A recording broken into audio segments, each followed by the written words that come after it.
about these two teams being mirror-like images. Both teams, best rebounding teams dito sa ating liga. They're the ones that really control the boards. Yun nga, similar talaga yung laro nila eh. Of course, they both run the same system. Having coached him as the former coach of Alaska, Sonny Thoss delivers the first basket of this contest. There's one guy that needs to be able to play big for the Alaska Aces. It's got to be Sonny Thoss. Pinag-uusapan nga natin yung rebounding.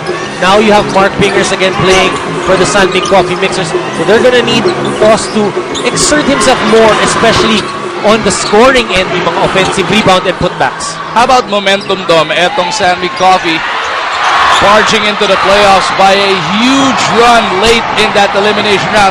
Kumpara mo sa Alaska na up and down so far ang naging kampanya. San Mig Coffee, 5 straight wins. Definitely in tune, kumbaga, yung kanilang makina. Ito namang Alaska Aces, Coach Luigi Trillo feels that they are peaking at the right time. Yes, they lost against Air 21 in that last game last Sunday. Pero ang maganda dito sa Alaska Aces, meron silang bounce back. So that's the scary part if you're the San Mig Coffee Mixers. Blakely earning for himself a trip to the line for 2 shots. Takes care of that first. Mabu, in that game against the Alaska Aces, if I'm not mistaken, Marcus Blakely shot his best from the free throw. Dahil nung last few minutes, nagpa-foul na lang.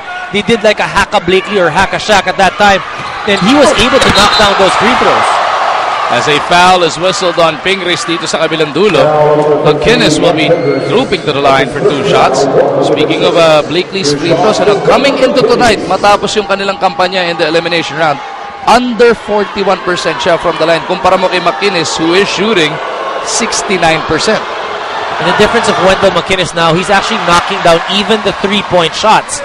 Nakokondisyon na talaga itong si Wendell McInnes. You know, if you're Alaska, you're hoping na kondisyon na siya because this could be the last game. McInnes splits. 3-1 ang nasa ating talaan. San Mig on the attack, looking for the first field goal of the game. Blakely will provide it. May kasama pang foul. Well, that time, Sonny Thoss opting to go all the way out on Marcus Blakely. Blakely, the quicker player, using his speed, going around Thoss. Late yung help. Foul on Cyrus Baguio.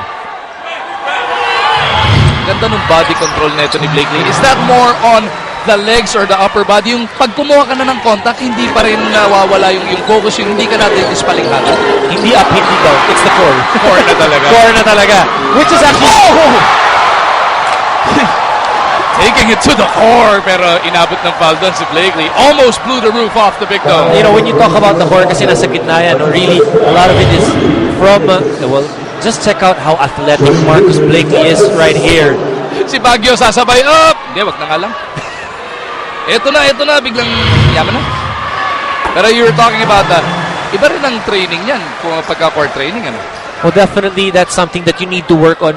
Dati hindi masyadong pinapansin yan, either legs ka lang or upper body. But, you know, the recent 5-6 years, a lot of the trainers are really focusing on the core muscles because kung hindi malakas yung core mo, you will suffer from back pains. 5-3 is the score. San Mig taking this 2-point lead. Dapat 2 minuto lumilipas sa bakbakan na ito. Baguio loses it. Malyari on the run. He's got Blakely with him. Malyari taking it to the rack. 3-point play opportunity parating para kay Alex. Another fast break opportunity for the San Mig Coffee Mixers. And that's a 3rd foul for the Aces. Not playing good defense. Malyari deadly in the open court. Diyan siya gumawa ng pangalan back in his PBA D-League days. His slashing in the half court and his work in the open court. Another thing for the Alaska Aces, yung kanilang mga turnovers. 2 minuto pa lang linalaro natin, 2 turnover na ang Alaska. Kaya naman 5 na kagad ang abante ng San Mig Coffee. Azul gets it over to McInnes, puts it up and in. Split na parating para kay Wendell. You talk about strength down below. Wendell McInnes, hindi mahirap, hindi madaling iurong itong si Mark Pingris. Look at that, Pingris is all over him. The Vance help, got the contact, still made the basket.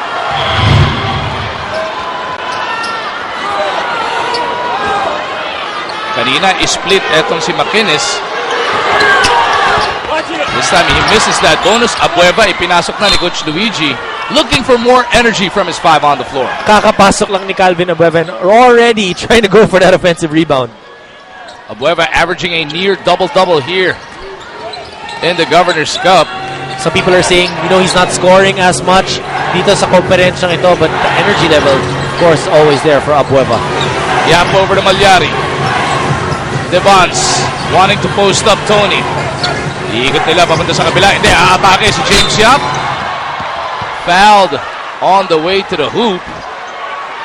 Sabi ni James, akop shooting daw. Tignan natin kung ibibigay ng ating officials. Looks like he was deemed in the end. Not how you want to start out this ball game, committing 4 team fouls already. 5th rather. Itong Alaska Aces. That means they're a step too slow pagdating sa depensa.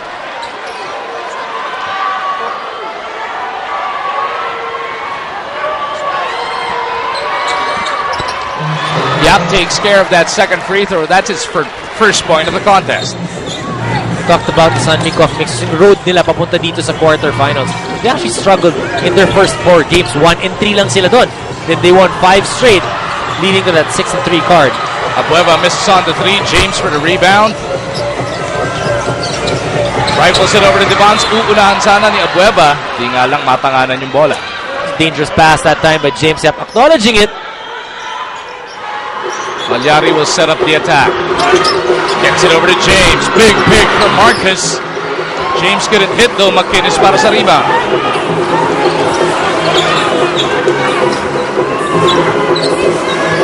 Azul tatanggap galing kay Wendell. Gets it to Abueva. Now he dumps it down low. McInnes against 2. He dribbles out of trouble. Abueva puts one up. Ayaw tumama. Nandun si Thos. He gets it to sink. That's what you need from Sonny Thos. Be more active on that offensive rebound, off those offensive boards to get the easy 2. 9-7 is the score. Bante pa rin Sandig pero dalawa na lamang. Pingris working against McInnes. Gets it to Blakely on the roll. Blakely puts it up and in. Just scoring from the inside. Marcus Blakely, 7 points now. When I say he's scoring from the inside, yun, nakapunto siya, he was able to curl, and then the other times he was getting fouled, but also going towards the basket. De La Cruz from that left corner. Yap on him. Foul away from play. Looks like it's going to go against Malyari. That's his first foul. 3 on the next 14 seconds on the shot clock.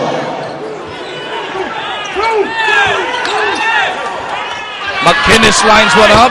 Punches it through. If you saw that reaction of Coach Tim Cone, he knows that sinabihan niya itong si Mark Pingris that Wendell McInnes from time to time will take that 3-point shot. And since there was no one to challenge him, Coach Tim Cone not happy with that. Aloy natira neto ni Joe Devance goes nowhere. Ball will go to the Red Shirts of Alaska.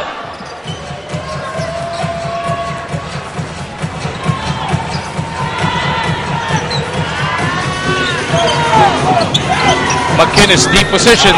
One dribble. Nawalan pa ng bola. Thos is there. Ayaw pa rin. McInnes will have to reset this attack. James Yap caught reaching in.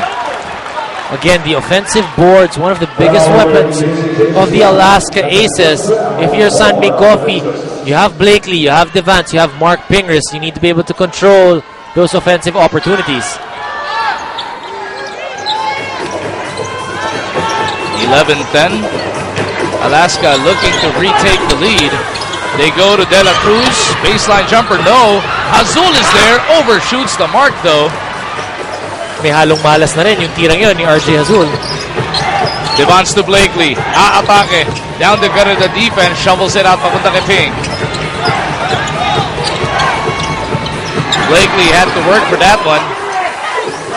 Gets it to Ping. Whistle blown on RJ Azul. Another foul on the Alaska Aces. Nagkakagulo pa yung depensa ng Alaska because there's always one guy when they cut to the basket na nalilibre. Barely 5 minutes into the contest, Mark Pingris is at the line for 2 shots. And if you analyze kung sino yung nabibigyan ng foul, the ones that are end up last line of defense, tatlo kay Cyrus Baguio. At that time, it was RJ Azul.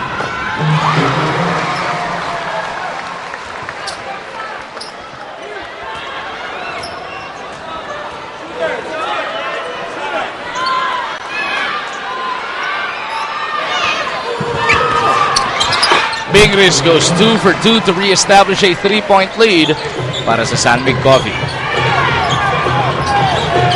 Abueva jumps it over to De La Cruz. Hinahanap nila si Toss. Devon's not giving him the position. Babalik na lang kay Abueva yung bola. Elbow jumper. Calvin misses. Toss rebound. Toss trying to muscle his way up. He troops to the line because of that foul. Magu, I really like what San Mig Coffee is doing right now, disrupting the offense of the Alaska Aces. Kung mapapansin mo, meron silang about half-court na defense na pinapakita. They're extending out to the half-court, taking away that initial pass of the Alaska Aces. At Dom, kung binanggit mo nga kanina no, ng aga na penalty na itong Alaska, humabol na yung San Mig. That is now going to be their 15th foul. So medyo hahaba yung final 6:45 ng ating opening quarter. Palyari to Yak. Puts it on the floor. James takes the contact. May foul na naman. Another foul for the Alaska Aces. Both teams really not able to keep up with each other pagdating sa depensa. Second personal foul whistled on Abueva as JV Casio is being deployed here by Coach Luigi Trillo. Napalitan niya si Azul.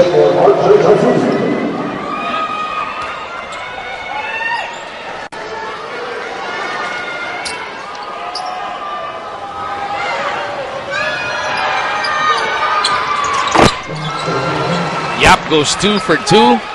All 3 of his points from that 15-foot line.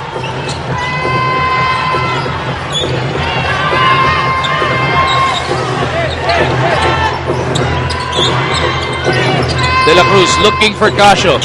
Toss on that right side. Attacking Devon's toss up, under, goes glass for the 2 points. Well, that's what I mean. Sonny Toss has the advantage against Joe Devance down low.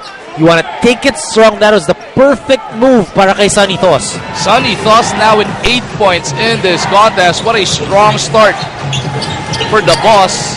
Average yan, under 13 per game.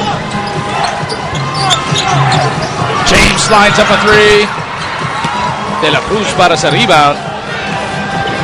You know, all throughout this conference, James Yap still really struggling from that three-point area. There have been games that he's been knocking them down, pero may mga ibang laro rin na nahihirapan pa siya. Loose ball scramble, ends up with McInnes. Puts it up and in, at lamang na naman dito ang Alaska. 5th offensive rebound for the Alaska Aces. Palyari kontra Casio, gets it over to Devance. De La Cruz all over Joe. Iikot nila pabalik kay Palyari yung bola. Now Ping, looking to work against McInnes. Bangga minsan, dalawahin mo pa. Pagtulong ni Abueva, pinag sa kay Blakely. Butata inabot, pero merong foul, which should send us into our first time out. 5:09 natitira sa ating first quarter. Talaga namang nagiging all-around na ang laro. Sabi nga neto ni James, medyo struggle daw siya sa shooting, kaya sa defense lang muna siya nagfo-focus. Ang unang mindset naman na talaga nila, yung team defense, and he has been getting it done. Nung nakaraan, si Mario West yung katapat, nagsimula yan nung Manila Clasico. Na-limit niya si Kagiwa to 0 for 11 from the field. And for more on that story, sali na nga natin sa ating kwentuhan si Erica. Gaya nga na sinabi mo, kahit struggle itong si James Yap sa shooting, mabawi naman daw siya pagdating sa depensa, and everybody is appreciating his efforts, especially Coach Tim. But he admits that he must be able to strike that balance between his offense and his defense. Lalo na nga yung playoffs na mas malaking tulong if he could be effective on both ends. Balik sa inyo, guys. Maraming salamat, Erica. I really like how James Yap understands that when he's struggling on offense, he doesn't have to struggle on defense. Makakatulong pa rin siya. And the good thing about it is kung dalawang ends ng floor ang linalaro mo, you get more playtime even if you're struggling on offense. McInnes fouled in the act. Less than 5 minutes natitira sa quarter number 1. Pangalawang personal foul na pulot doon ng ating Pinoy Sakuragi. McInnes has missed 2 free throws already, takes care of that one.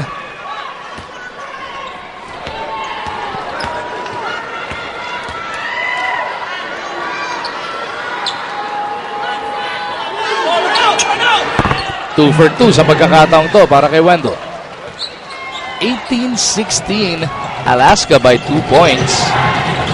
we do expect this ball game to go all the way down to the wire, Dom, or at least hanggang sa fourth quarter. Sigurado namang digdigan ang labanan natin dito. Dahil, mirror images pa rin ang kupunan. Mirror images, and both these teams with a lot of pride and an axe to grind from both sides, Madaming motivating factors for both teams. De La Cruz, paborito niyang tira, kanyang ipinasok. Apat na ang abante ng Alaska. Baroka now on the floor para si San Mig, kasama sina Blakely, Devon Pingris, and PJ Simon. Katapat ngayon sina Ontiveros, Casio, De La Cruz, Thos, and McInnes. Uy, nawala ng footing. Etong si Blakely on the way to the hole. Casio will push the action. JV down to good at the defense. Finishes with a left hand. Such a smart play by JV Casio. Nung nakita niya, guys were actually taking away yung wing passes niya, took it to the basket. 22-16. What a run para dito sa Aces na binasag na ngayon finally ni PJ Simon. And finally, the San Mig Coffee Mixers scoring aside from making their free throws. 18 points yan, 10 doon na galing sa free throws. Aray, sakit yan kung taga San Mig Planet ka. McInnes to De La Cruz. Blakely on him. Guguluhin pa ni Baroka. Mark takes it away. Blakely na magtatawid para dito sa mga nakaputi. Devons kontra De La Cruz. Quick move against Tony. Gets the basket. May kasama pang foul. Gusto niya makabawi kanina, pinostehan siya ni Sonny Thos. This time he saw that he had the advantage. Great recognition by Mark Baroka. Good seal, good pass, good shot, 2 points. 30-second timeout being utilized here by the Alaska Aces. Bakit nga naman hindi? Nakapagdigit na ng 4 na sunod na punto sa San Mig, and they can bring themselves to within 1 after that bonus free throw, which is coming up. Paalala muna natin na mapapanood na din ang PBA sa pinakabagong channel sa Pay TV, Hyper. Please check with your local cable operators for availability. Execution will be the key also for both teams. You always want a team to execute well when it comes to a playoff game. Both teams execute very well. Pasalamatan muna natin ang ating mga kasama over at DZSR 918 AM Sports Radio. Boss Tati, Benji Santiago. Kilala mo ba yun, yung katabi ni Benji?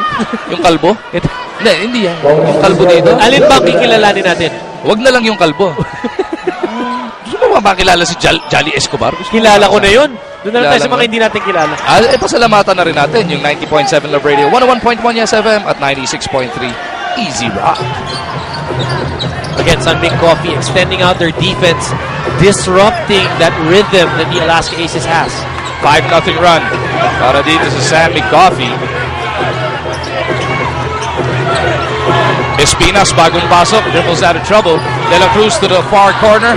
Casio's got to go to shoot. JV couldn't bail him out. Blakely pushes the action. They go to Baroka. Stop and pop three. No go. But he wanted it. Malayo pa lang siya. Pinoporma niya na yung 3 points na yun. Kita mo sa footwork yun, how he approached that 3-point line bago pa man niya masalo yung pasa.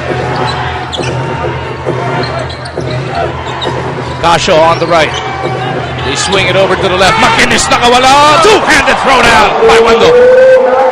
Once Wendell McInnes puts down that left-hand dribble and goes up, it's hard to stop him. 24-21. Balik sa tatlo ang abante ng Alaska. Just over 2 minutes remaining in this opening frame. Simon to Blakely. Up, and clobbered. Foul whistled on Espinas.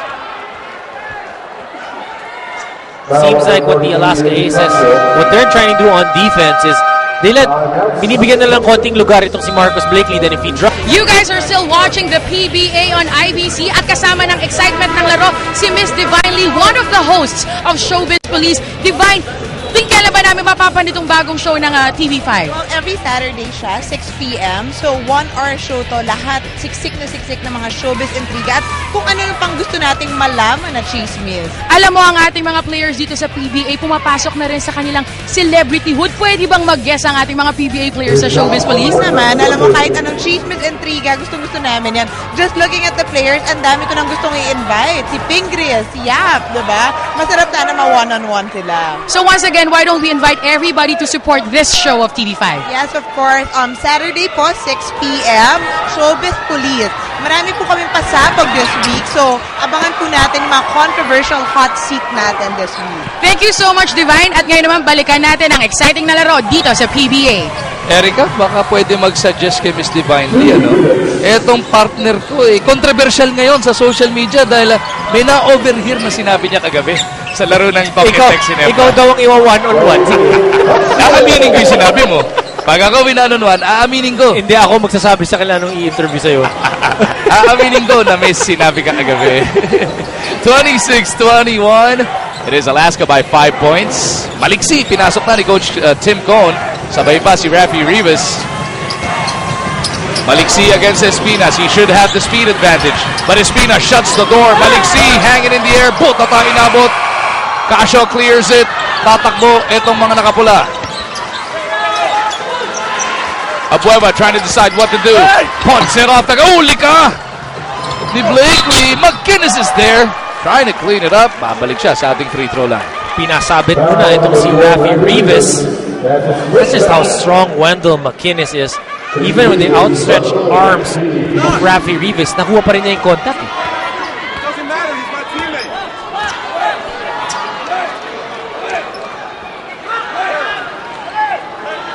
McInnes, last time around, 2 for 2, takes care of first sa pagkakataon na to as we take a look at this Kawasaki rousing fast break brought to you by Rouser 135 by Kawasaki.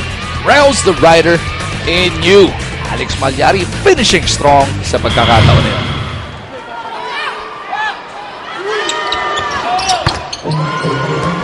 McInnes rediscovering his touch here, stretching the Alaska lead to 7, the largest of the contest. He has half of the Alaska points, 14 now for Wendell McInnes.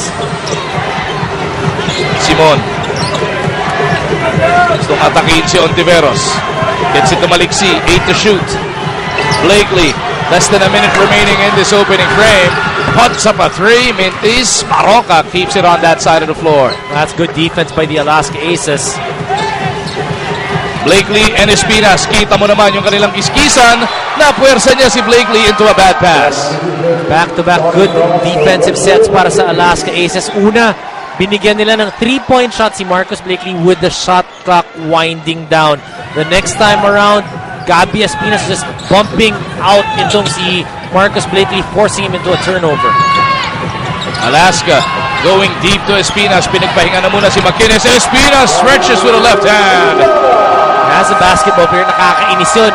He forced you into 2 bad shots, and then the next time around, naskoran ka naman off a post move. Kaya naman asar na asar si Coach Tim Cone na patawag dito ng 30-second timeout. They want to map out the final 25.4 as we remind everybody na masusubaybayan na rin ang PBA sa Action TV International. Sa Middle East via Orbit Showtime Network, sa Europe naman via OSN TV tomorrow, at sa Guam via MCV Broadband. Sabihan na ninyo ang inyong mga kamag-anak na abangan ang maaksyon na labanan ng PBA pati na rin ng UFL sa Action TV International.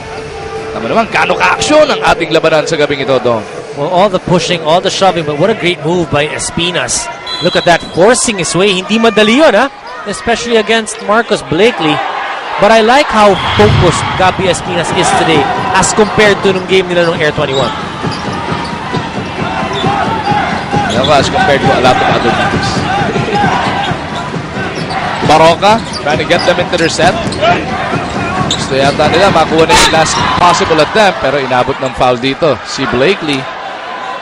Pwede pang bumalik nga sa Alaska ang bola with 8.8 remaining in quarter number 1.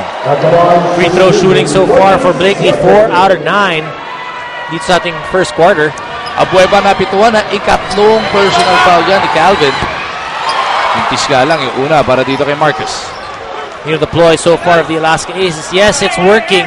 They're up by 9 points. But one thing, with this kind of a ploy that they will foul Marcus Blakely, baka maubusan sila ng players. So Coach Riju will have to rotate his players really well. Abueva racing down the length of the floor, looking for the Hail Mary. Sanitos pa ang pupukol. No go on that.